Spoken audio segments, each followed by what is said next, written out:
Hello, everybody. My name is Ray Hyclak, and this is my Quarantcast.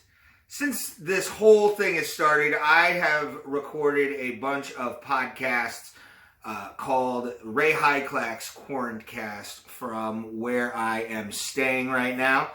This is our first episode on YouTube, and our guest today is comedian Joey Gentile. He is the host of the Academy Queens podcast, and you can see him all across this great country of ours as well. So enjoy the Quarantcast, guys, and hope to see you. Hey, it's Quarantcast, everybody. Oh my God, now you have a friend. Oh, it's so nice. I'm Ray Hyclak. This is the Quarantcast, the only podcast that I made out of boredom. Didn't have a real plan into this, but at the same time, I still have fun doing it. There's some stuff we have in the pike and some big stuff coming down the line for my other podcast and this one, Side Angle Wrestling and the Quarantcast. We've got some plans that we're going to be doing now that will be including a Patreon, hopefully. So if you want to follow me on social media, it's at Ray Hyclak, Hyclak. It should be at the bottom of the screen right there. Hopefully my editing skills are good enough. And then I'm going to introduce my guest. This gentleman is, I've only known you for a short time and doing stand-up, but I love hanging out with you. I love seeing the stuff you're doing. Ladies and gentlemen, give it up for Mr. Joey Gentile, everybody. Hello, people. Is anybody watching? How are you? Nobody. It's like, hello. It's like the Pink Floyd song. Is there anybody out there? You look fabulous, sir. Your long hair just flowing in the breeze. Thank you. It's funny. Yeah, I've given up all straightening of my hair, so I've just been keeping it natural. Yeah. But it's like, so it's in a back pony right now, but like if it was down completely, it would just be like a Diana Ross poof. It's quite fabulous. I was gonna say, like, you look like two things. One, a dude that sells every drug imaginable. Yeah. Or you look like you're about to cosplay as like a professional wrestler from the 70s that's like really wild and crazy and huge and just like, I'm gonna fuck you up. And you know what? It's funny. I think I've only been asked twice if I ever sold drugs because my hair. And that was only because at the time I used to have a dashiki, so I would wear it all the time. But I also like went through like a huge hippie phase when I was 20 because I just moved back from California. I was living in LA, and I came back with like this tie-dye California attitude, bro. Like everything was just so chill, man. And I had it for like 6 months until like Ohio snapped back into me. Oh God. So that would have been around that time. I had a little bit when I was doing when I was out in Colorado for a little hot second. I had like a hippie phase where it was all like, hey man, and then all of a sudden I went to Boulder and I went, oh, I don't want to be anywhere a part of this right now. Like I've never been to Colorado yet. It's a beauty. Have you never been? No. It's gorgeous, dude. Like you go to some of the areas in Colorado. My ex-girlfriend lives in the mountain area, the mountain ranges, if you will. Those areas are fucking sick. They're crazy, especially when you look up and all of a sudden you see a bunch of elk just like trotting up. Oh, dude. Plus, I'm going to say this. How can you not, besides the obvious reasons, it's one of the best places to wake up in I've ever seen in my life. Like, I mean, I could imagine it, you know, fresh air, all the mountains, the wildlife. But that's like, if you're into that type of thing, like, I hate the outdoors. Like, I don't like the outdoors. I don't like the sun. I don't like summertime. Like, you've seen My Cousin Vinny, right? Yeah. So remember that scene where Joe Pesci, he just can't go to sleep when they're in the country, and it's not until he like hears gunshots and like the city sounds. That's me. I'm the same way. I am such a city person. Like when it comes to the summer every year, I always tell my friends, Like, don't invite me camping. I don't care if it's in a tent, if it's in a trailer, if it's in a fucking cabin. Like, I don't like the idea of having to pee outside. I don't like having to shit in a hole. My hair will smell like smoke for a week. Like, I don't get why people like pretending they're homeless. It's not fun. And then you're outside. Like, go fuck yourself. No. No. I'm somewhat of like an outdoorsman, not by much, but like I like fishing, camping somewhat, as long as it's not in the mountains of Colorado or anywhere where like shit can jack me. You know what I'm saying? I definitely don't want, like, I was in this place called Bailey, Colorado with my ex-girlfriend when I was living there, and we were just like house sitting and doing whatever. And like 7 a.m. rolls around, and Bailey's a very like remote part of Colorado. And dude, she woke me up by saying the words, "Oh, you missed the bear this morning that was on the porch at 5." That's the exact face I made. She's like, "What the fuck? Where am I?" And then they sent fucking the people that were watching, or we watched the house for, sent her a picture on Christmas Day of 2018 of a mountain lion running through their fucking yard full sprint. Yeah. Go fuck yourself. Yeah. I tried to come up with a joke with it where I was like, I want to be a mountain man, but I know I'm only like mountain half a man. Like there's like I cut off at certain things, dude. See, the funny thing that always shocks people too, even though I proclaim, because I hate all that shit and I do, if we're ever lost in the wilderness or you need a place to, like, someone to help you survive, like, I'm your dude. Like I grew up with a hunter for a father, so I know how to find food and fish, and he forced me into Boy Scouts, so I know all that shit, including, you know, how to jerk off your counselor. So it's like it's all good. No, but like legit, like it shocks people. Like, oh, you know how to start a fire with literally 2 sticks in the sun? I'm like, yeah, here you go. Here's a fucking steak dinner, bitch. You're welcome. I love that, man. I didn't know that about you, that your dad was a hunter. How, like, was that just even before you were born he was doing that stuff? Let me back up a little bit. My parents, my mom was in the Navy, my bio dad was a Marine. I am the result of a one-night stand birth control baby. So there was not a major malfunction that night. There was a major malfunction. So my mom remarried when I was her second husband when I was 10, and he was the hunter.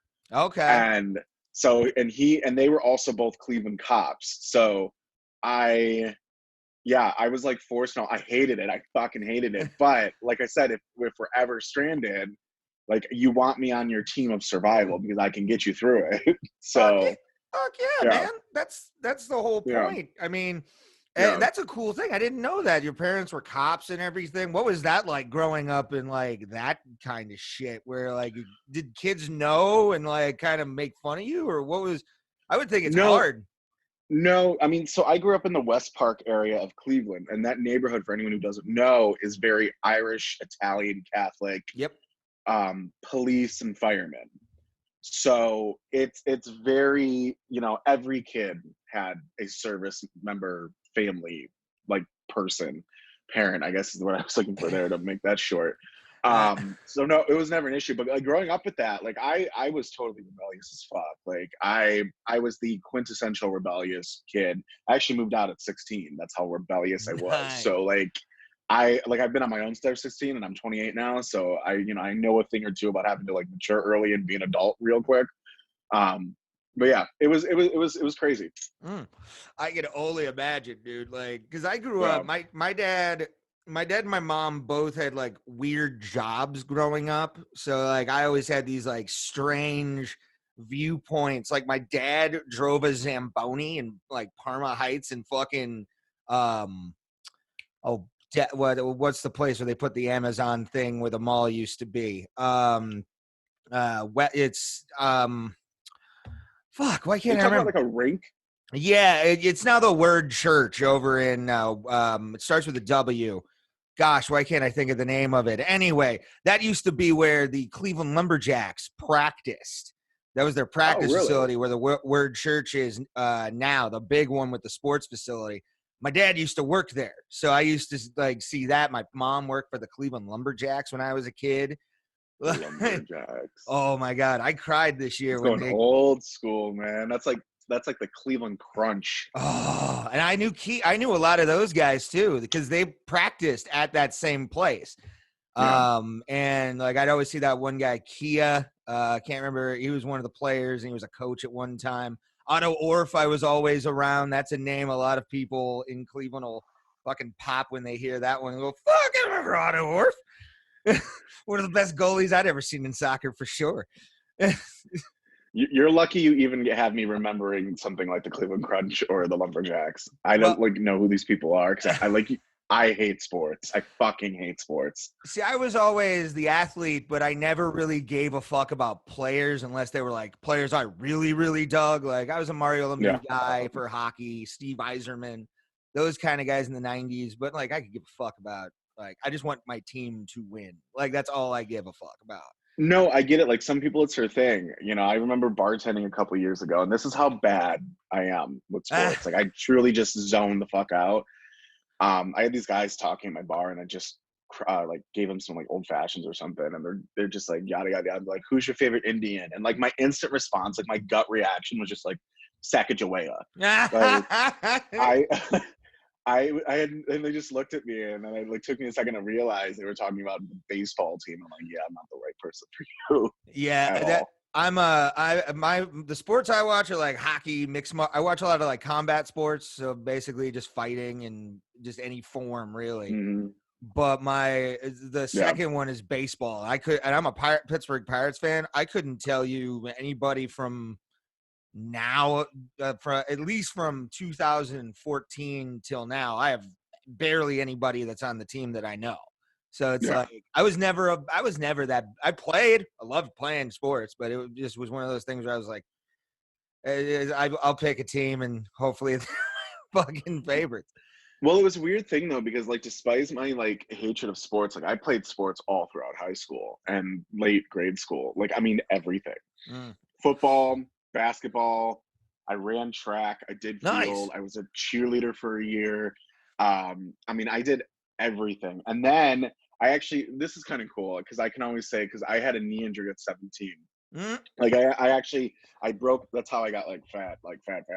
I broke my kneecap and tore my patella, and it was cool because I couldn't be like, oh, I did it playing Wii golf or something, you know. Yeah.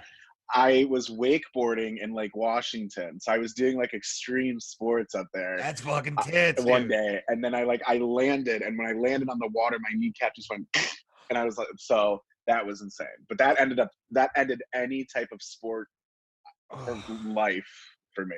Oh. Yeah. I've had a few really bad knee injuries. I ran track as well. What'd you run, by the way? The 400.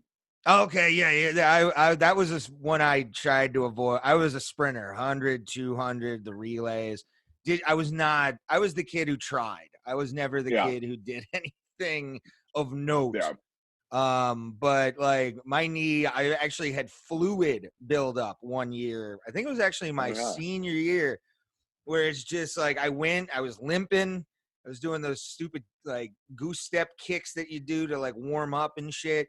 And I just couldn't get my left knee to bend at all. And then here's the funny part about like Menor High School and their awesome athletic medical facility. The guy was just like, you got fluid on your knee. All right. It went away, but I was fine. But it was still like, dude, this is the most painful. Yeah, people don't realize that shit fucking hurts. Like it hurts so bad. And that injury for me happened the summer before my senior year. Oh, so God. I had surgery in August of that year. Then 3 days later, I had a temperature of 104, and I was admitted in the hospital. And turns out from the surgery, I had a 14-inch blood clot in my leg that almost took me out. Sweet. So then I ended up having complications from the surgery. I was hospitalized for almost like 2 weeks. And then once I got out, that's when I'm already 2 weeks behind or 2 or 3 weeks behind by the time I'm able to start physical therapy. And then people don't realize too, when you have knee surgery and they cut into your knee, all that muscle. So at that point, I had 17 years built of muscle from walking. Yep. Is gone. So you have to rebuild 17 plus years of muscle plus then however long it takes to heal. So I, at 17 years old, almost 18, had to learn how to walk again. I couldn't work out for like 2-3 years, but then I wasn't able to actually get cleared to work out for 5 years. So it was insane. I mean, even to this day, like I have to be very, very careful. But you know, that is for me, like, you know, you can't work out, you get depressed, you get bigger. I was on steroids for 2 years. Like, I mean, it just fucked with me.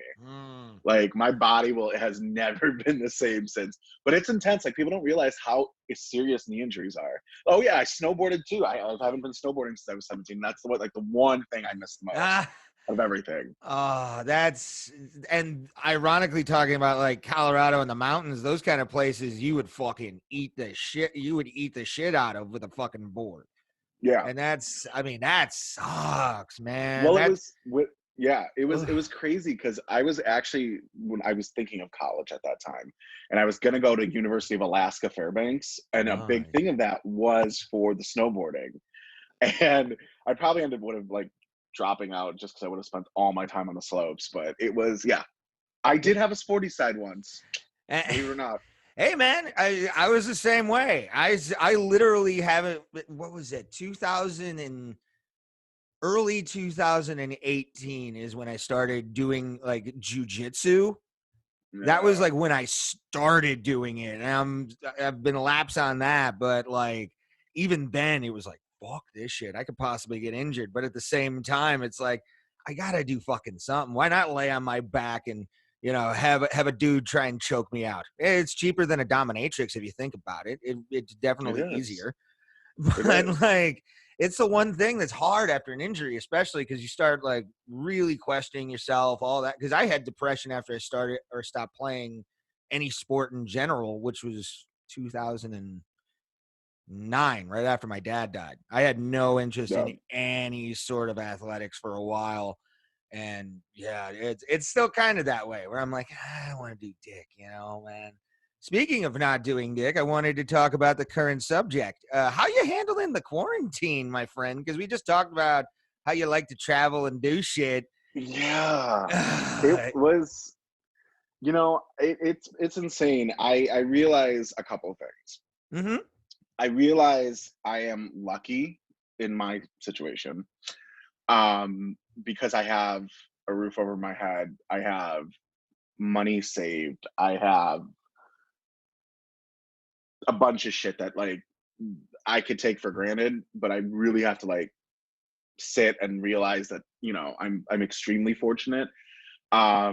So that's been okay. Like I believe it or not, like I am the most introverted extrovert ever. I'm the same way, my friend. Trust me. Like the thing about it is that like people who get to know me and really like spend time with me realize like I am not anything like I do.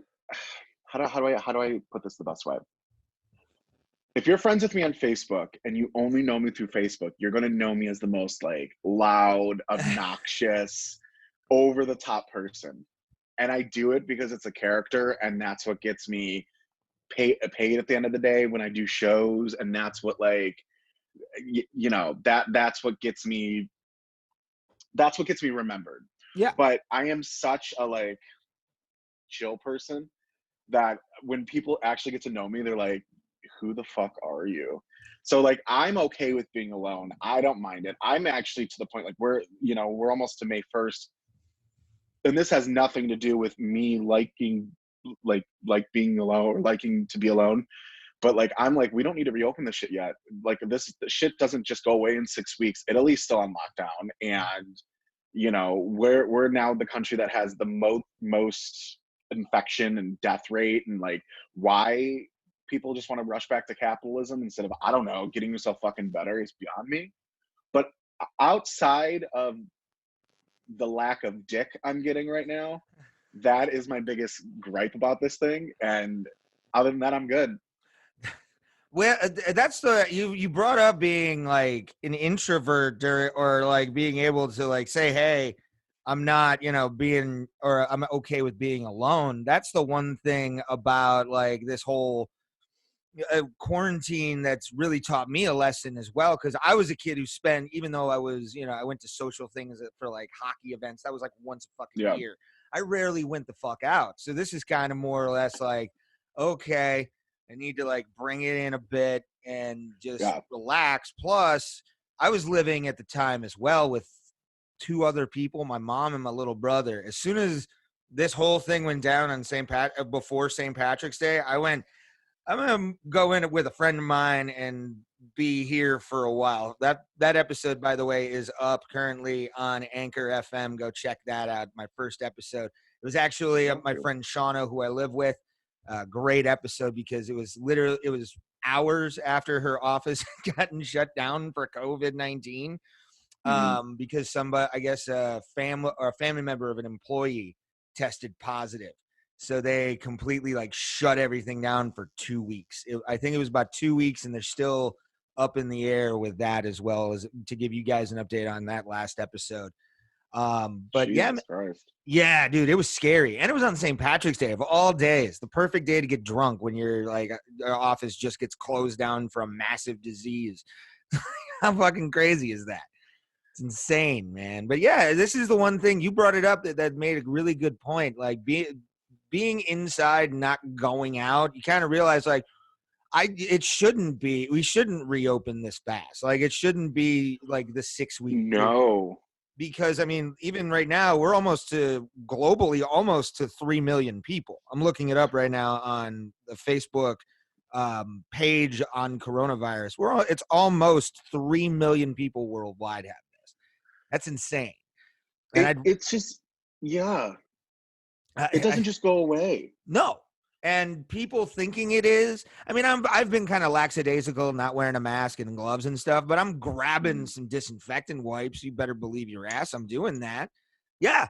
Yeah, we've got a supply here. I can't find one of the bottles, but we have one. It's there. We have I think it's like a 4-pack we have somewhere, but it's we don't really go out unless we have to. We're ordering food, we're cooking in. And the people that are doing these fucking protests are just, I'm for free speech, dude, but this is not how you do a video. Like, do a video. Don't leave. We have camera phones. You can fucking say shit. Don't spread it out there, dude. I have way less sympathy for these people. Like, I'm just let them eat cake. Like, let them fucking die. I don't give a shit. I don't give a shit. Here's the thing.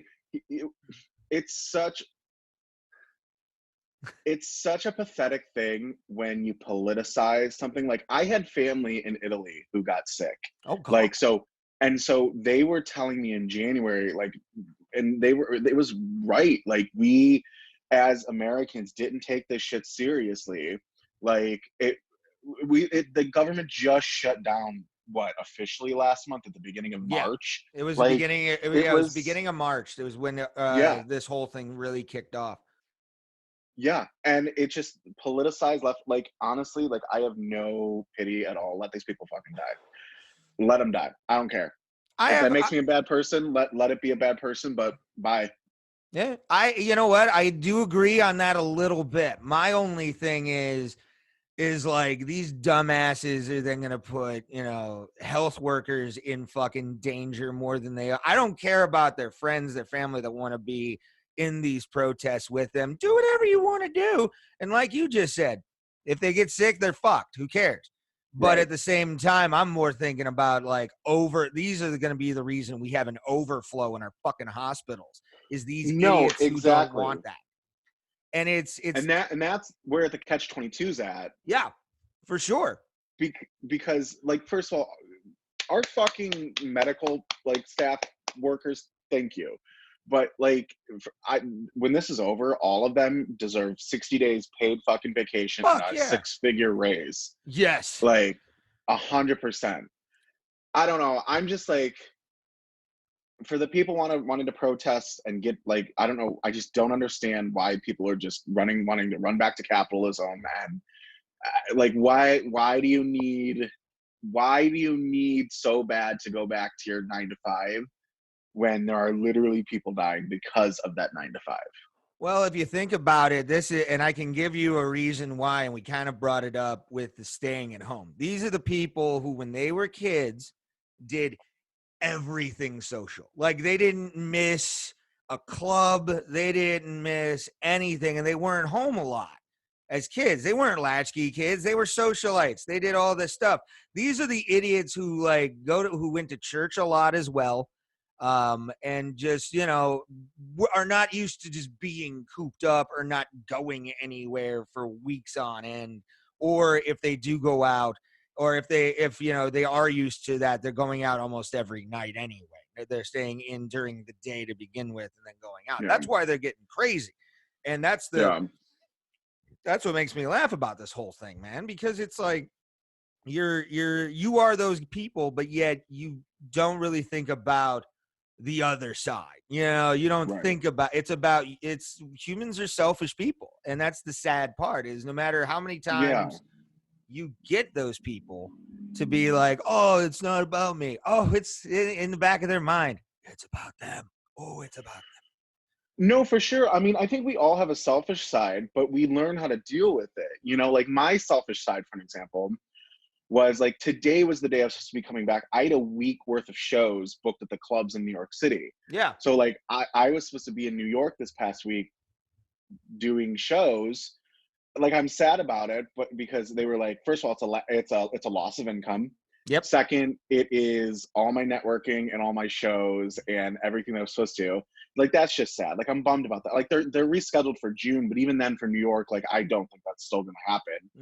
Mm-hmm. And then it's like in 2 weeks I'm supposed to be in LA for meetings, and like I can't do that. Yeah. And it's just like for me on like a business level, that's why I'm sad. But guess what? I got the fuck over it. Yeah. And I know that when this ends, I can still go do these things. Oh yeah. And I think that's one thing everybody needs to really like understand is it's gonna take a little bit of time, but it'll be down the line. We'll be fine, and we'll go back to all of our shit and do what we do best, which is just have fun and have some great times. And I'm gonna do real quick a couple questions for you to end to end our segment in the show.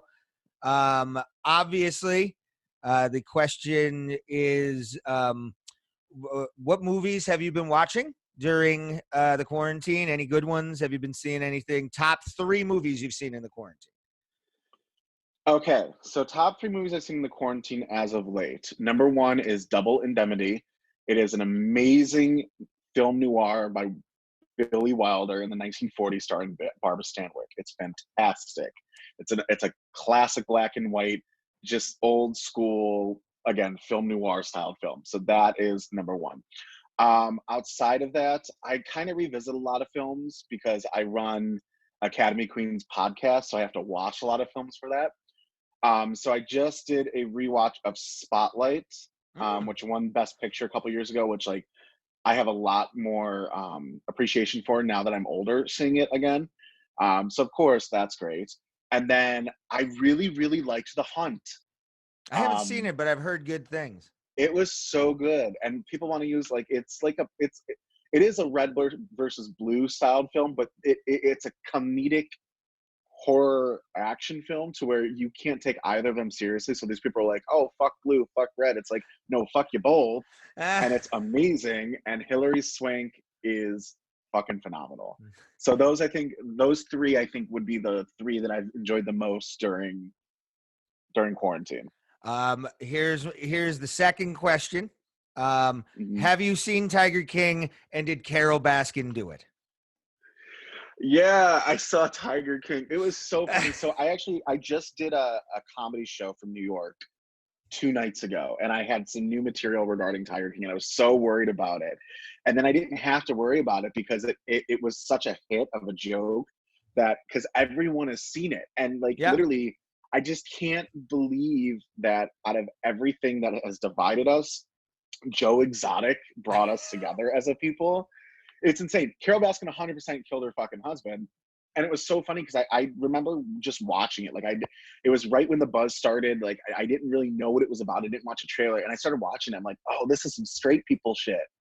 Yeah, it's crazy. No, this is some gay dude shit.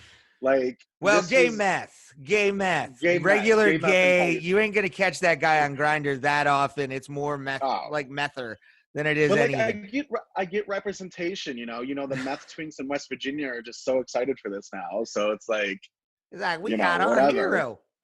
Oh, dude. But yes, Tiger King is amazing. It's hilarious. You're doing yourself a disservice if you don't watch it. And Carol Baskin 100% killed her husband. She's Fuck an American yeah. hero to me. That's my American dream. Seriously. Oh, You collect that I money. love that. You're just gonna be Joey Gentile. He did it. and then the last question is, what's the first thing you're gonna do when you get out of the quarantine? Anal. Anal. Nice. I didn't know you No. struck me as more of a top. You're a bottom, sir. Oh, tops do anal as Well, I'm well, aware of right? the verse nature and all that stuff, Okay. but No. So on to answer that question, I am verse. But no, to be serious, because I actually have hooked up twice during this. Like I was like, I don't, yeah. oh boy, we're gonna No, get no, some no. comments. No. Listen, if any of you guys want to fucking comment on this shit, it's with like I socially distance fucked, so it's a thing. No, honestly, I'm going. I have a home in California. I know that sounds really weird, and that's a whole other story. But I have a house in Folsom, California, and I think I'm going to go out to Cali for a couple of days, Nice. and then just go down to LA for my meeting, and then just enjoy the West Coast because I miss California's home to me, and Yeah. I miss the coast. So I think I'm going to go do that. Good shit, my friend. Good shit. And Yeah. thank you for being on. Real quick, Thank give you for having them. me. Oh, absolutely no problem. Give them your social medias, your podcasts, all that stuff, so we can get you pimped and go from there, Yeah. sir. Yeah, so you can find me on I use Facebook and Instagram the most for my personal stuff and my comedy. Joey Gentile on Facebook, Joey Gentile 1992 on Instagram. As mentioned earlier, I have a podcast with an amazing co-host. His name is Brandon Stanwyck. We host Academy Queens podcast. It's an LGBT guide through the Academy Awards per decade per category. Where we started with the 70s in season 1. We actually just ended today with season 4, which would have been 2000 to 2009, where we talk about the nominees and then we talk about what we liked, what we didn't like. We rank them from who shouldn't have won, who should have won. But we also host Oscar-nominated and winning actresses on the podcast. So we've had Meg Tilly, we've had Leslie Ann Warren from Clue and Victor Victoria. We had Penelope Milford from Coming Home. And we have some really exciting ones coming up too. So check it out. It's on every podcasting site. Where iTunes named us one of the top film podcasts in the world. So we're sponsored by them now, which is really, really cool. Nice. But yeah, check that out. We're also on Patreon with bonus episodes, and it's at Academy Queens. And then for Twitter, it's at Academy_Queens. So have some fun if you like the movies. It's a very specific niche, but it works. Excellent. Hey, check out Academy Queens. That sounds like a wonderful thing. And maybe we can talk about some Academy Award moments down the line as well, because I'd love to talk to you about a few. And then bring it on. Fuck yeah. And then mine, obviously, I am Ray Hyclaks. This is my Quarantcast coming live from the compound I'm staying in. You can follow me at Ray Hyclaks, and also the Side Angle Wrestling Show, where me and my buddy Dan Brown, who you can see at X Dan Brown on Instagram, we do pro wrestling shows. This week we're recording WSX, Wrestling Society X, if you know that. So keep on the look, and I will be putting these up weekly every Monday or Tuesday on my personal YouTube page. Just check Ray Hyclaks, and I will have links to everybody's social medias that's going to be on the Quarantcast. We're going to be doing 5 weeks this week, so this will be a good time. Yes, Joey will be the first one. He'll be next week or this coming Monday. And then after that, I will be editing for the weeks ahead. So keep on the lookout for that. Turn notifications on and subscribe to my channel. Thank you guys very much for being a part of the Quarantcast. I'm Ray Hyclaks for Joey Gentile. Have a good one, guys. Stay sane. Thank you very much for watching Ray Hyclaks Quarantcast. I'd like to thank our guest Joey Gentile today for talking about everything that we talked about on the show and really kind of keeping my quarantine a little bit more entertaining, definitely. Don't forget to check out Joey's podcast, Academy Queens, on anywhere that you can get podcasts. And don't forget, you can get an audio version of this podcast on the Side Angle Network. That's SAN, Side Angle Network, on Anchor FM, Spotify, and a bunch of other places. And every week, we will be putting up more episodes of the Quarantcast. Next week, next Monday, will be Mr. Bill Stone. He's a local comic from the Cleveland, Akron area, and we look forward to having him on. For Joey Gentile, I'm Ray Hyclaks. Thank you very much for coming on and enjoying the Quarantcast. Thank you, guys.